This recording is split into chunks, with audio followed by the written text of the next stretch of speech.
semua stay positive and tested negative. Yesus yang dikandung dari Roh Kudus lahir dari anak darah Maria. Saya yakin rekan-rekan familiar dengan frasa ini. Ya, ini merupakan bagian dari pengakuan iman rasuli. Sebagian besar tahu dan hafal pengakuan iman rasuli. Namun terkadang kita hanya mengucap saja tanpa tahu lebih dalam dari setiap perkataan yang terucap. Pada saat ini, saya tidak akan menjelaskan secara keseluruhan, namun saya akan memfokuskan pada satu titik ini. Mengapa disebut dikandung dari Roh Kudus lahir dari anak darah Maria? Seperti yang kita ketahui, Yesus Kristus dikandung oleh Maria. Maria belum bersuami, ia masih bertunangan dengan Yusuf. Orang-orang Yahudi, terutama perempuan, haruslah menjaga kekudusan dirinya, apalagi jika dia adalah seorang yang akan menikah. Merupakan sebuah aib apabila seorang Yahudi, terutama perempuan, hamil sebelum nikah. Namun tanpa diduga, Maria mengandung Kristus Yesus, anak yang bukan merupakan anak biologis dari Yusuf dan Maria. Dalam Matius 1 ayat 20, dikandung dari Roh Kudus artinya Tuhan menggunakan kandung Maria, instrumen untuk Yesus bisa dilahirkan ke dalam dunia ini untuk menebus dosa manusia. Roh Kudus adalah pelaku langsung yang menjauhkan segala kecemaran dosa asal dari benih kandungan Maria. Roh Kudus yang menjadikan itu semua mungkin terjadi. Yesus dikandung dari dalam Maria tidak melalui proses yang natural. Proses ini merupakan divine proses yang rasio manusia tidak bisa menjelaskan dengan tepat bagaimana itu semua bisa terjadi. Dalam Kristus ada pemersatuan dua natur, yakni natur ilahi dan natur manusianya, oleh satu pribadi, hypostatical union. Lalu yang menjadi pertanyaan, kenapa harus lahir dari anak darah Maria?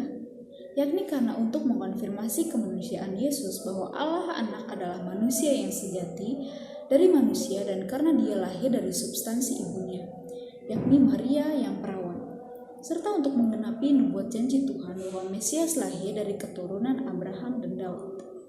Selain itu, kelahiran Yesus dari anak darah Maria adalah agar kita tahu bahwa Kristus dikuduskan di dalam rahim Maria oleh kekuatan yang suci tanpa dosa. Agar kita tahu, ada analogi kelahiran baru Kristus dari perawan adalah tanda bagi kelahiran baru kita yang tidak berasal dari darah dan daging maupun keinginan manusia. Ini semua murni dari Allah. Sebagai orang-orang percaya yang telah menerima Kristus sebagai juru selamat dan yang telah mengenal pengakuan iman rasuli, seharusnya kita bisa menghidupi apa yang kita telah ketahui secara pengetahuan itu menjadi pengalaman rohani kita bersama dengan Tuhan. Kita bersyukur karena Allah kita adalah Allah yang hidup, yang menjadikan segala sesuatu itu mungkin terjadi. Yang keindahan dari karyanya adalah di luar rasio manusia. Kelahiran Kristus ke dalam dunia yang berdosa ini adalah sebuah hadiah terindah dari kerajaan Allah, dan kita patut bersyukur oleh karenanya. Biarlah kiranya kita menjalani kehidupan kita ini dengan penuh sukacita dan mengingat tujuan hidup kita, yakni untuk memuliakan Dia dan menikmati Dia selamanya. Soli Deo Gloria.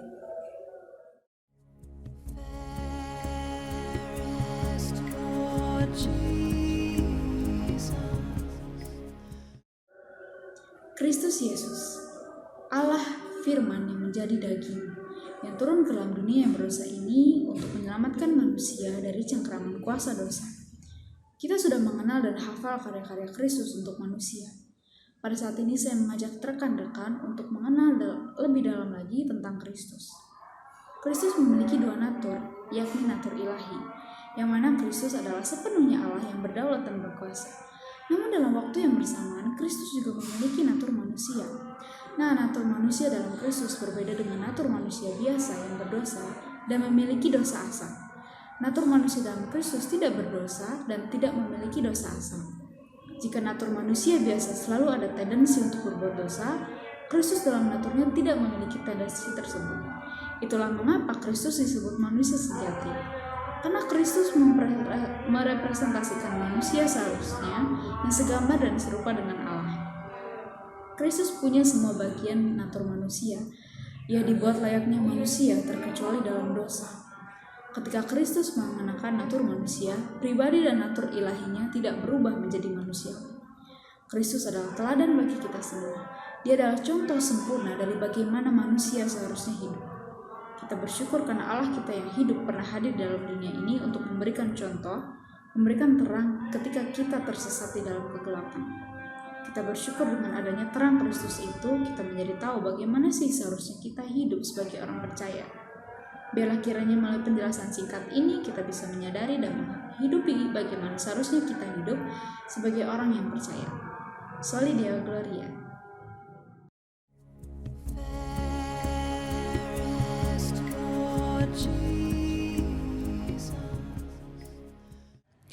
Kita, orang Kristen, menyembah Tuhan yang dikenal melalui pribadi Yesus Kristus. Nah, Kristus itu sebenarnya adalah nama yang ditambahkan karena 3 jabatan yang ditetapkan Bapa kepada Yesus. Pada episode kali ini, kita akan belajar apa sih artinya Kristus?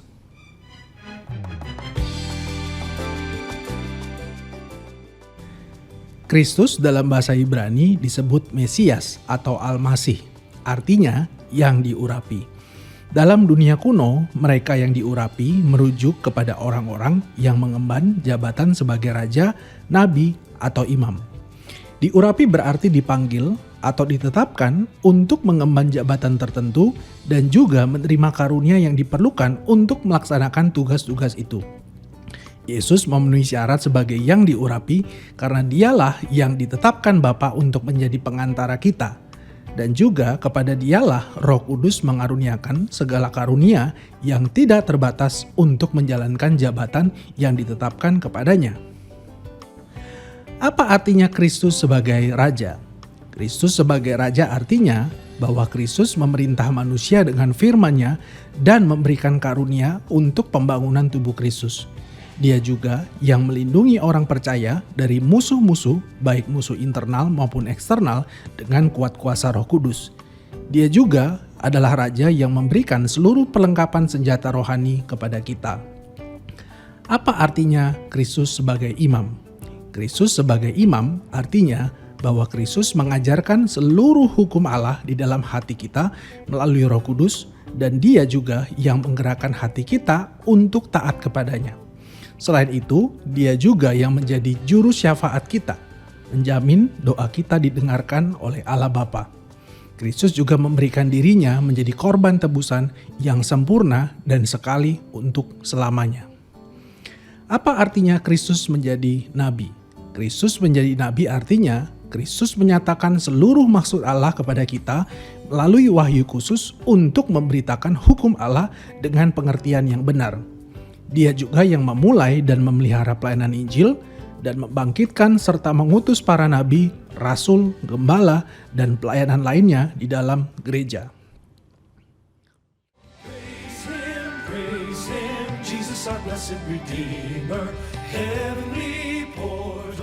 Apa aplikasi pengajaran ini buat kita? Semua nabi, imam, raja yang pernah ada, semuanya memiliki keterbatasan. Tetapi tidak dengan Kristus. Kristus adalah Raja di atas segala raja. Kristus adalah imam besar yang sempurna, dan Dia juga adalah nabi yang terbesar. Itu sebabnya seluruh berkat dari ketiga jabatan itu kita terima secara penuh dan sempurna di dalam diri Yesus Kristus. Puji Tuhan, Yesus Kristus layak menerima segala pujian, hormat, dan kemuliaan.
Iya ya, kenapa sih Yesus harus turun dari sorga, masuk ke dalam dunia yang cemar, bahkan sampai mati disalibkan?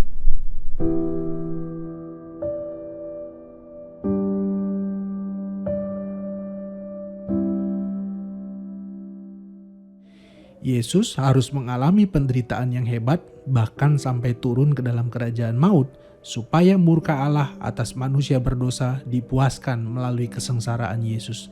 Dengan demikian, Yesus menebus tubuh dan jiwa kita dari hukuman kekal, meraih bagi kita kebenaran Allah serta hidup yang kekal.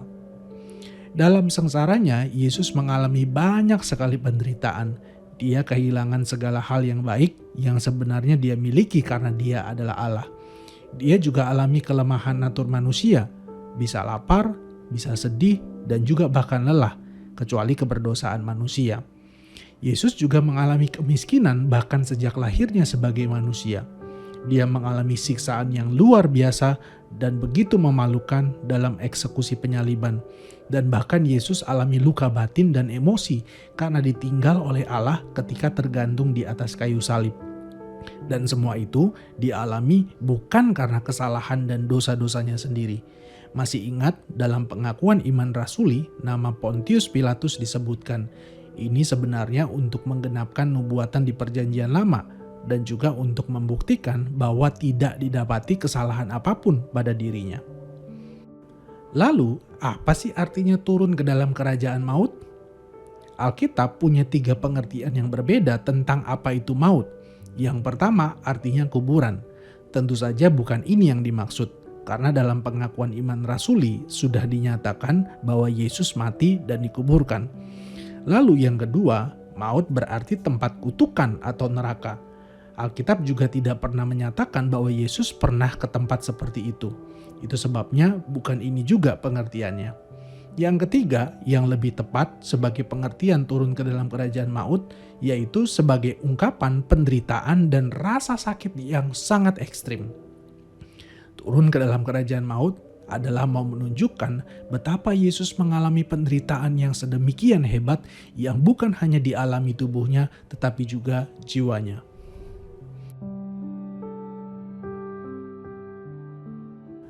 Apa sih aplikasi bagian ini buat kita? Kalau Tuhan Yesus sampai menderita sebegitunya, itu karena memang dosa kita sebegitu seriusnya. Itu sebabnya mari kita bersyukur kepada Tuhan Yesus karena Dia begitu mengasihi kita sampai Dia rela menanggung penderitaan yang begitu hebat karena dosa-dosa kita.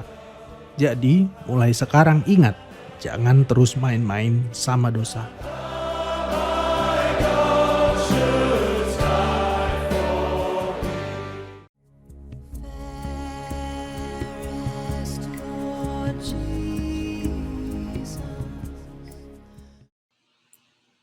Hai saudara yang terkasih, sekarang kita akan membahas mengenai Kristus yang ditinggikan. Sebelumnya, kita telah mengerti bahwa Kristus direndahkan melalui kedatangannya ke dunia, Dia sengsara dan juga mati untuk menebus dosa kita. Maka Kristus pun ditinggikan oleh Allah, yaitu melalui kebangkitannya, melalui kenaikannya ke surga, Dia akan duduk di sebelah kanan Allah dan juga akan datang untuk menghakimi. Maka mari kita lihat dari kebangkitannya. Tujuan kebangkitan Kristus adalah untuk kemuliaan Kristus dan Bapa, untuk menunjukkan dignitas dan kuasa Kristus, untuk menggenapi nubuat dengan menjalani fungsinya sebagai mediator, yaitu Dia adalah Mesias yang menyelamatkan kita. Kita melalui kebangkitan Kristus, kita dibenarkan. Kita diberikan hidup yang baru dan juga jaminan akan kebangkitan dan pemuliaan kita.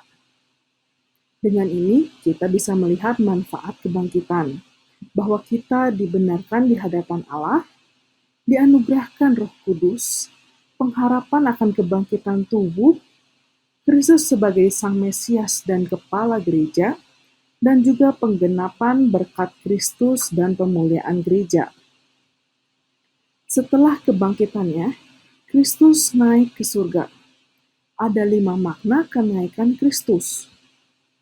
Mari kita lihat. Yang pertama, yaitu pengorbanan Kristus adalah pengorbanan yang sempurna dan diterima oleh Bapa. Kita dapat melihatnya di Ibrani 9 ayat 1-14 dan juga Ibrani 1 ayat 3. Yang kedua, Kristus menyediakan tempat bagi kita di surga. Itu adalah satu jaminan di mana kita akan tinggal bersama dengan Kristus. Kita bisa lihat itu di Yohanes 14 ayat 1 sampai 3. Yaitu apabila aku telah pergi ke situ, yaitu akunya adalah Kristus, dan telah menyediakan tempat bagimu, aku akan datang kembali dan membawa kamu ke tempatku, supaya di tempat di mana aku berada, kamu pun berada. Itu adalah satu janji yang begitu indah, di mana kita akan tinggal bersama dengan Kristus selama-lamanya. Yang ketiga, Kristus menjadi pendoa syafaat dan juga perantara antara kita dengan Allah. Kita bisa lihat itu di Ibrani 4 ayat 14-16, di Ibrani 7 ayat 25, dan Ibrani 9 ayat 15, di mana Kristus menjadi perantara kita, yaitu Dia adalah imam besar kita. Dan juga kita bisa melihat Yesus sebagai pendoa syafaat di Roma 8 ayat 34, yaitu Yesus adalah pembela kita, yaitu Dia pendoa syafaat untuk perantara kita dengan Allah. Yang keempat, Kristus berkuasa mengutus Roh Kudus untuk umatnya. Kita dapat baca itu di Yohanes pasal 14 dan 15, dan juga Kisah Rasul 1 ayat 5, dan juga Kisah Rasul 2 ayat 33. Dan yang kelima, kita bisa lihat maknanya akan kedatangannya kembali akan sama dengan kenaikannya.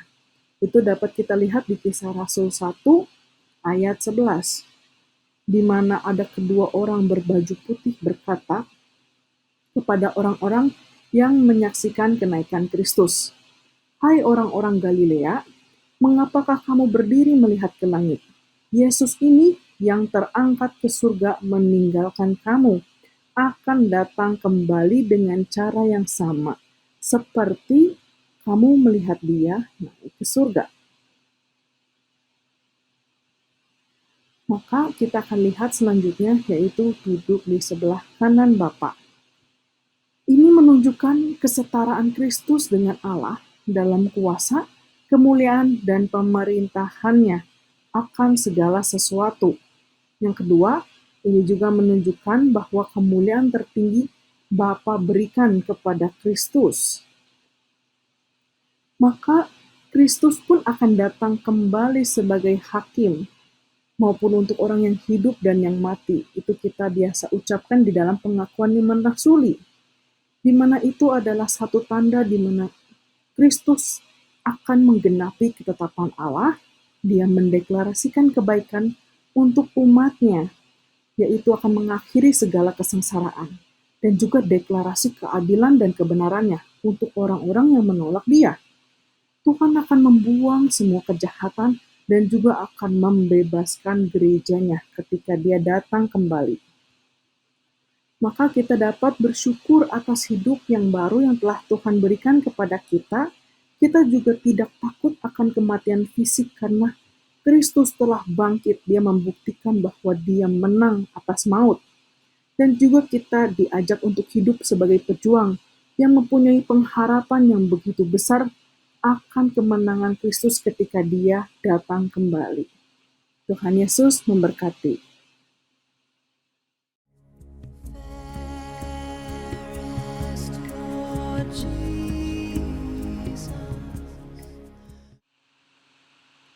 Hai saudara yang terkasih, sekarang kita akan membahas bagaimana menjadi semakin serupa dengan Kristus.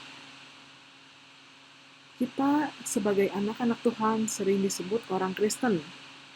Dari zaman dulu, orang Kristen itu dapat juga disebut sebagai pengikut Kristus. Kristus kecil, murid-murid Kristus, yang mengikut Kristus kemanapun Kristus pergi. Maka kita bisa melihat bagaimana menjadi seorang murid Kristus yang sejati, yaitu kita menerima panggilan anugerah Allah yang diberikan oleh Roh Kudus, sehingga kita beroleh iman. Karena iman inilah kita menjadi anggota tubuh Kristus dan menerima panggilan untuk mentransformasi hidup kita secara total. Dengan iman yang membebaskan kita dari kuasa maut, kita secara rela melawan dosa dan kejahatan dalam hidup ini, agar kita menjadi makin serupa dengan Kristus. Tujuan final Allah kepada umatnya adalah menjadi makin serupa dengan Kristus. Ini adalah tujuan kekal Allah kepada umatnya yang telah ditentukannya dari sejak semula dan diwujudkannya dalam sejarah di mana Roh Kudus mengubah hidup kita. Karena kita telah menerima kuasa untuk mentransformasi diri, maka kita pun dipanggil untuk mentransformasi lingkungan sekitar kita. Nah, ada 5 unsur yang kita dapat pelajari untuk menjadi murid Kristus, yang dapat disingkat sebagai SMILE. Ini adalah pelajaran yang saya kutip dari Pak Yuso. Yang pertama adalah service, yaitu melayani. Kita bisa mengetahui bahwa Kristus itu melayani banyak orang, dari pembacaan kitab Matius sampai Yohanes. Kristus pun melakukan pelayanan terbesarnya di dalam pembasuhan kaki ke-12 muridnya. Ini yang benar-benar sangat mengagetkan.